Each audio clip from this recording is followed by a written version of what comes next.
Collision यानी कि टक्कर। हम तो यही जानते हैं कि रोड पे ट्रक कार से भिड़ गया, हो गई टक्कर, हो गया कोलिजन।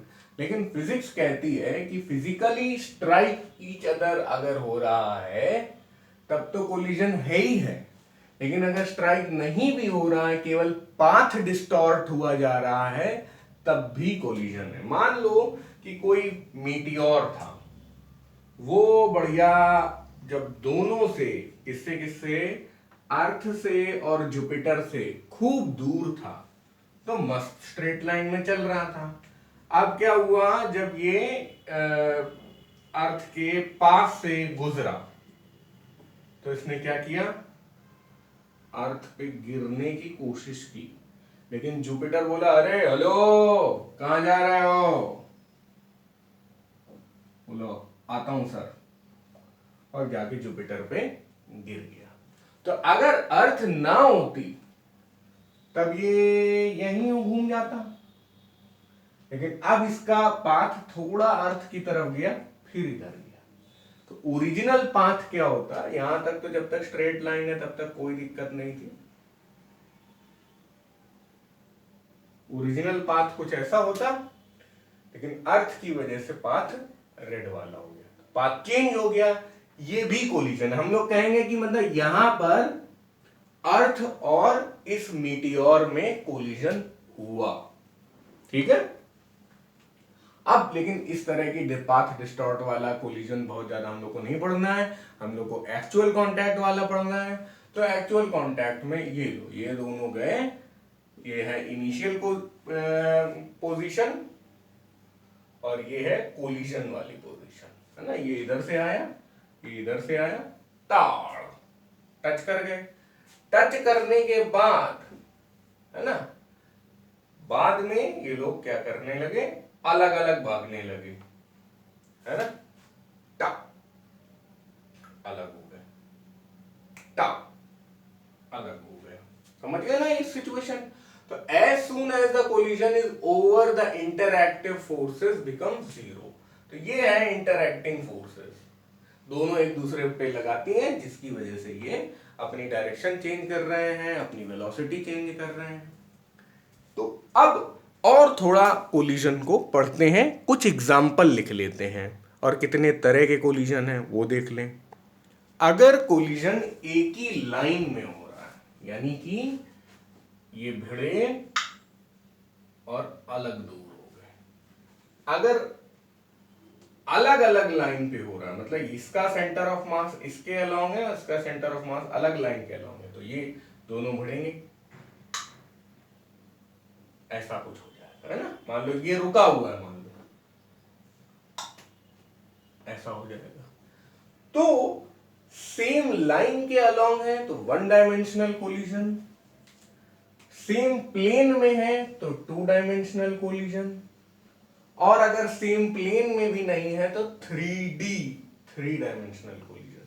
जैसे कि ज्यादातर कोलिजन 3 डायमेंशन ही होते हैं। दो एरोप्लेन आपस में भिड़ गए अगर, तो 3 डायमेंशनल कोलिजन है। अगर एक कार और एक ट्रक आपस में भिड़ गए रोड पे सेम स्ट्रेट लाइन में, तो 1 डायमेंशन कोलिजन है। लेकिन अगर कार इस डायरेक्शन में आ रही है और ट्रक इस डायरेक्शन में आ रहा है तो 2 डायमेंशन कोलिजन है। आई थिंक आप समझ गए होंगे। अब सेम लाइन में होना काफी मुश्किल होता है, जब, क्योंकि ये तभी पॉसिबल है जब दोनों के centre of mass along the same line, और ये तब पॉसिबल है जब दोनों के centre of mass along the same plane, ठीक है।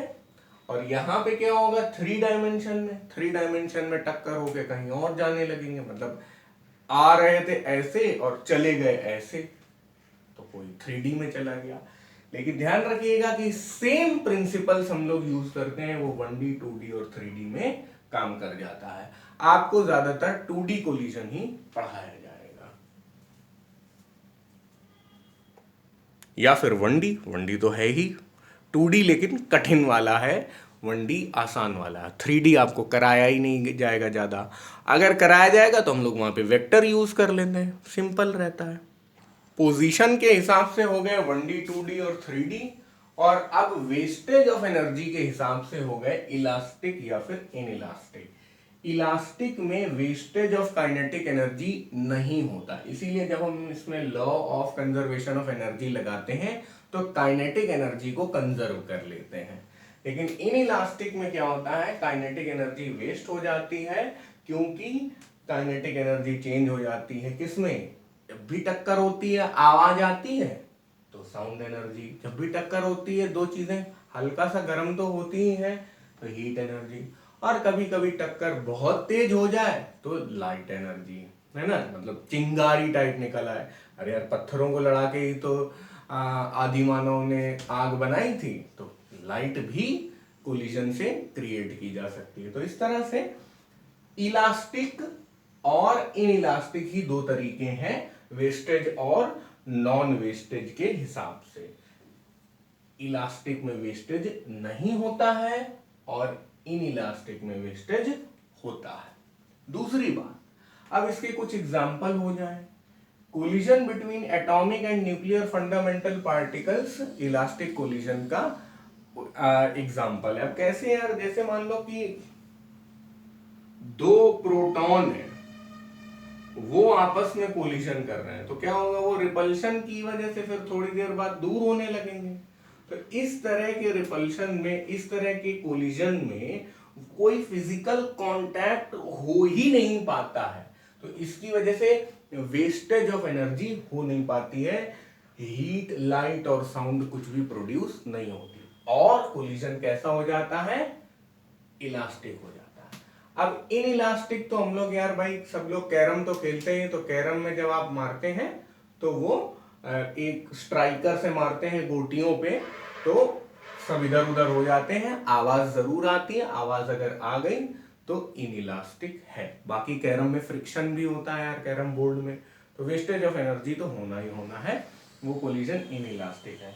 आप कमेंट्स में बताइए जो आप कैरम में खेलते हैं वो 1D है, 2D है या 3D है। और उसी तरह बिलियर्ड्स भी, बिलियर्ड्स यार बड़े आदमियों का गेम है, हम लोग तो कैरम जानते हैं।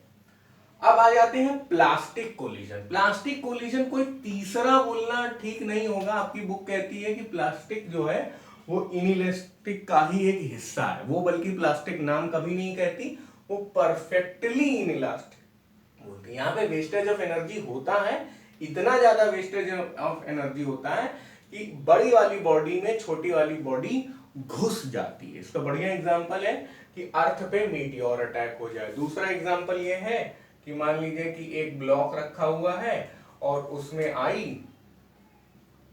बुलेट, इसमें घुस गई, और पहले तो ब्लॉक आराम कर रहा था और थोड़ी देर बाद देखा कि ब्लॉक अपने अंदर बुलेट लिए हुए आगे की तरफ दौड़ने लगा। तो ये कैसा हो गया, जहां पर स्टिक टुगेदर आ जाए या जहां पर एम्बेडेड आ जाए वर्ड, तो आप समझ लीजिए कि प्लास्टिक कोलिजन की बात हो रही है।